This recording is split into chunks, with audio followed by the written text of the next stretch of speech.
that was an interesting way to start off the series. Episode 1, here we go. The episode itself begins pretty quickly by establishing our setting, the city of Mainframe, before jumping straight into a chase scene with our hero Bob, played by Michael Benyer, being chased by two robots, Hack, the red one, voiced by Philip Maurice Hayes, and Slash, the blue one, voiced by Gary Chalk. Yeah, it's pretty much established right off the bat that these guys are comic relief lackeys. Case in point.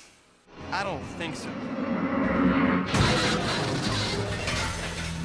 I hate when this happens. It's like a reckoning. It's your fault. Yeah, that's basically gonna be their main shtick for the series. And yes, I do find it hilarious. And then the series' primary means of communication, known as a vid window, suddenly appears. Think of it as instant FaceTime. It's here where we're introduced to the series' primary antagonist, the computer virus Megabyte, played by the legendary voice of the late Tony Jay.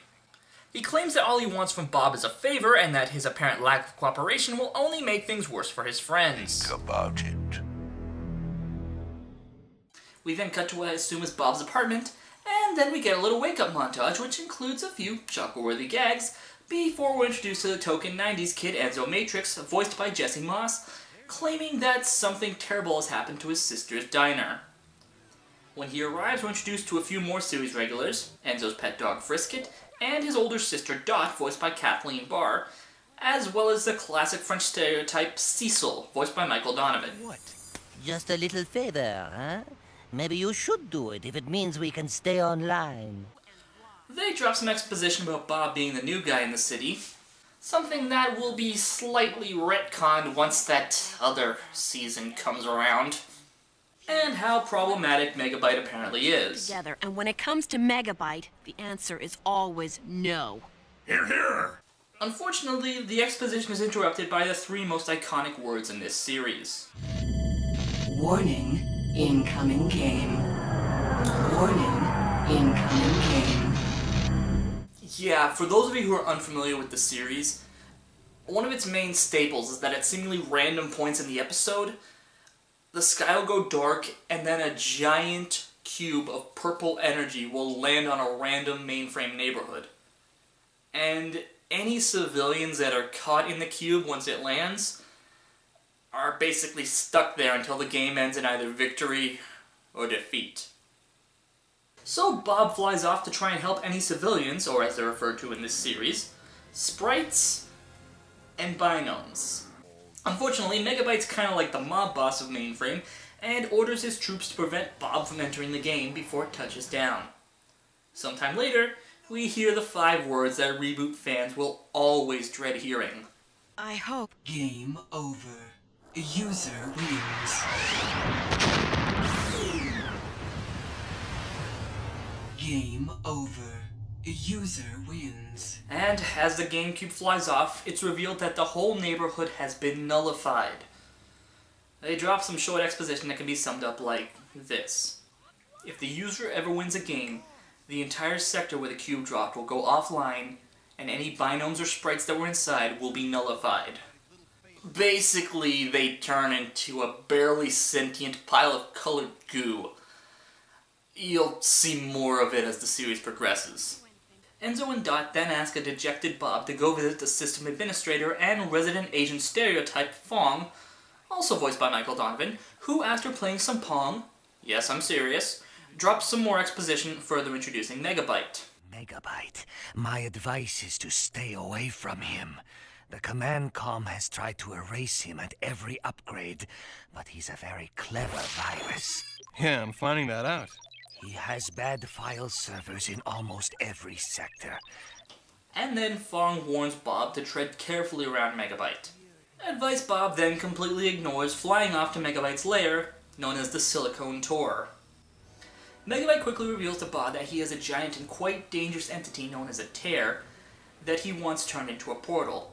And since Bob is a guardian, one of only 2 means to do so, he wants it stabilized so he can access the supercomputer, essentially another system with infinitely larger resources than Mainframe.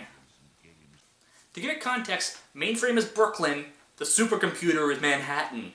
Warning, when making this comparison, Kira Kemia most likely pulled the first two cities that came to the top of his head. Bob initially refuses, realizing that he should have listened to Dot and Fong, but Megabyte then tries to force him to stabilize the tear by throwing him into it, something Bob claims would have erased him.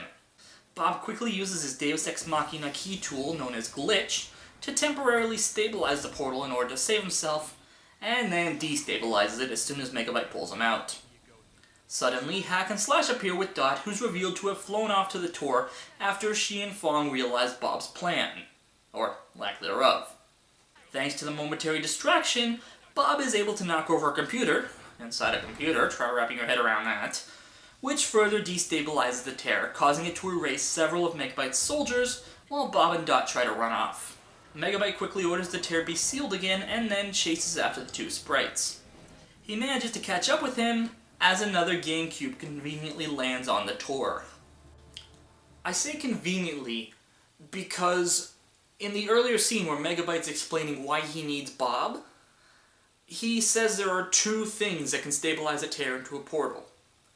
One is a Guardian, like Bob, and the other is a GameCube dropped by a user.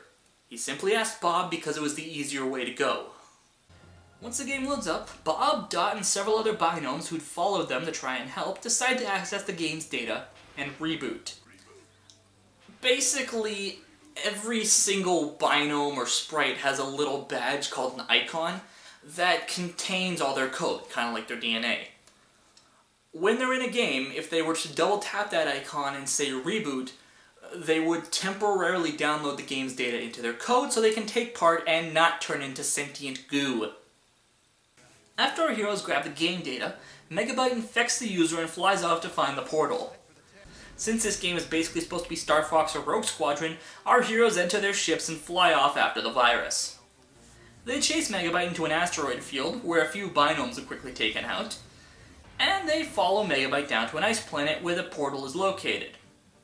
Bob quickly takes out Megabyte's ship, but unfortunately Megabyte is part Freddy Krueger, and uses his retractable claws to tear off one of Bob's wings, simultaneously taking out Dot's ship as well.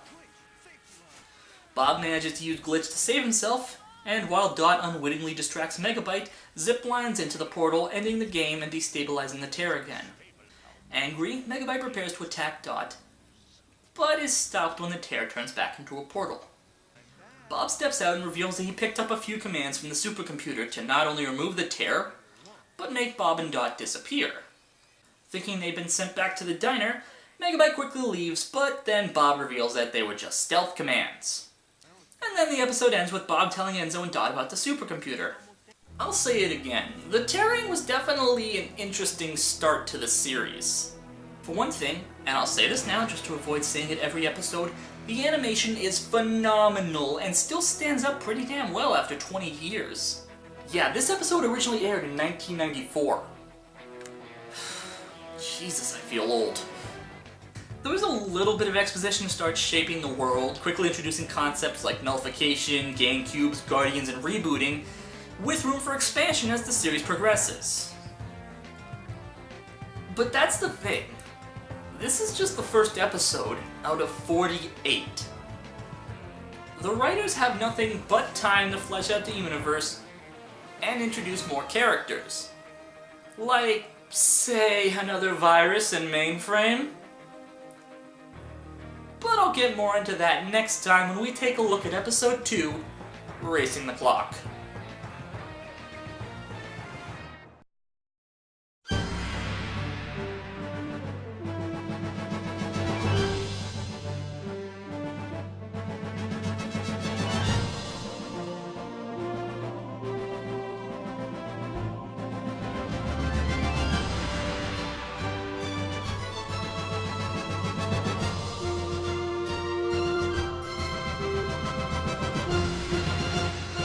Peanut butter disaster.